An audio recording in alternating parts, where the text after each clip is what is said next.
Janganlah bersusah payah untuk mendapatkan keuntungan, dan jangan pula mencoba menghindarkan diri dari malapetaka. Keuntungan itu akan datang kepadamu jika memang sudah ditentukan oleh Allah untukmu, baik sengaja mencarinya maupun tidak. Malapetaka itu pun akan datang menimpamu jika memang sudah ditetapkan oleh Allah untukmu, baik kamu membencinya maupun mencoba menghindarkannya dengan doa dan sholat, atau menghadapinya dengan penuh kesabaran karena mencari keridhaan Allah. Syekh Abdul Qadir Al-Jilani. Assalamualaikum warahmatullahi wabarakatuh. Bapak Ibu, saat ini saya sedang berada di bawah menara jam. Menara jam ini tidak berada di London seperti yang banyak orang kenal, yaitu menara jam besar si ikon London yang bersejarah itu.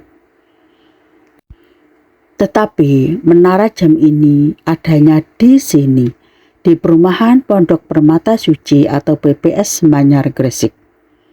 Terlepas dari itu, kita bisa belajar dari bangunan berbentuk menara jam ini, yaitu belajar tentang menghargai waktu. Waktu adalah kemewahan yang tidak bisa diulur ataupun diputar ke belakang. Satu hitungan waktu masih tetap, yaitu 12 bulan, satu bulan masih tetap rata-rata 30 hari, dan satu hari masih 12 jam, satu jam masih 60 menit. Bapak Ibu, puasa Ramadan 1445 Hijriah sudah memasuki hari ke-16.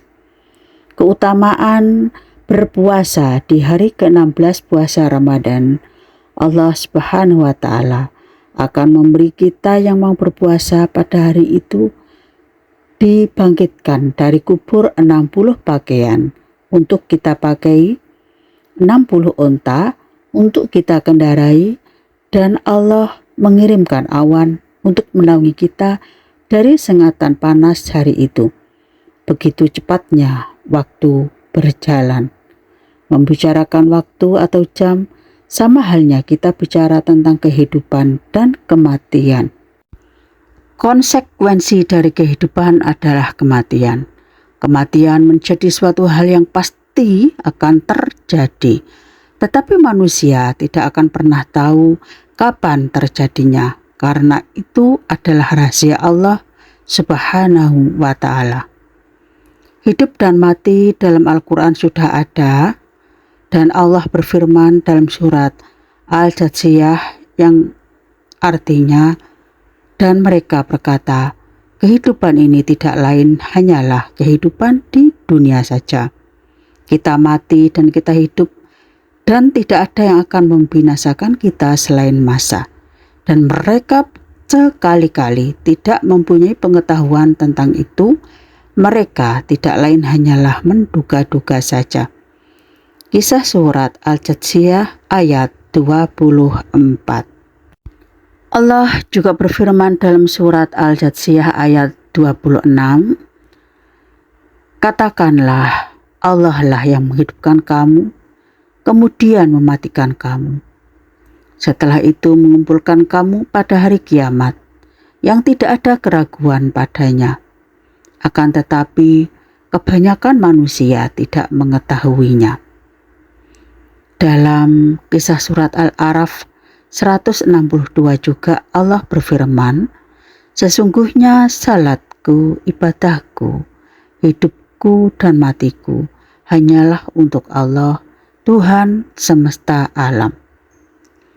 Dalam kisah surat Ali Imran ayat 185, Allah juga berfirman, setiap jiwa pasti akan merasakan yang namanya kematian. Dan dalam kisah surat Al-Baqarah ayat 156, sesungguhnya kita semua adalah milik Allah dan kepadanya kita semua pasti akan kembali. Kisah surat Al-Baqarah ayat 156.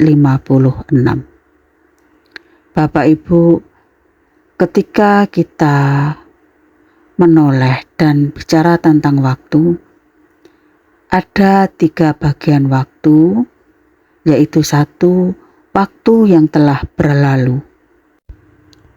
Yang telah dijalani takkan pernah kembali lagi, hanya akan menjadi kenangan. Dengan waktu yang telah berlalu, jadikan hari ini lebih baik dari waktu yang telah berlalu. Masa sekarang. Waktu sekarang atau saat ini adalah masa keemasan. Waktu yang menjadi milik kita yang harus diisi dengan hal yang baik dan bermanfaat. Karena waktu dan aktivitas yang kita lakukan, pertanggungjawabannya tidak hanya pada diri sendiri, melainkan di hadapan Sang Khalik, yaitu Allah Subhanahu wa Ta'ala. Dan yang ketiga, masa yang akan datang. Semua orang boleh memiliki dan membuat rencana dan memiliki target-target bagi masa depannya. Bahkan hal itu sangat dianjurkan.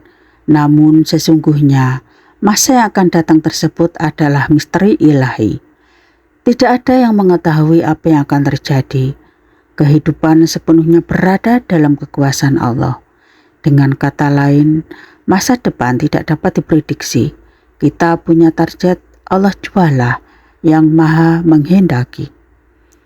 Ketiga bagian waktu yang saya sebutkan di atas, baik pun itu bagian yang lalu, sekarang atau yang akan datang, mau itu tentang kehidupan atau kematian, kuncinya hanya ada pada keikhlasan untuk menjalani rangkaian dari waktu tersebut. Kita semua masih belajar dan butuh waktu yang lama untuk bisa memiliki hati yang ikhlas. Ikhlas tidak semudah membaca tulisan di atas kertas atau mengucapkannya. Hikmah dan manfaat yang dapat diambil dari ikhlas memang sangatlah luar biasa. Ikhlas mampu membentuk menjadi pribadi yang tangguh dan kuat.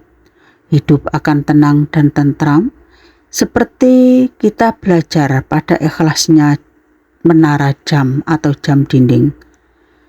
Dilihat orang atau tidak, jam itu tetap berdetak. Dihargai orang atau tidak, jam itu tetap berputar. Ada yang berterima kasih atau tidak, jam itu tetap bekerja. Ketika tujuan hidup kita hanya berserah diri kepada Allah, maka Dia sendiri yang akan menuntun kita kepada jalannya yang lurus.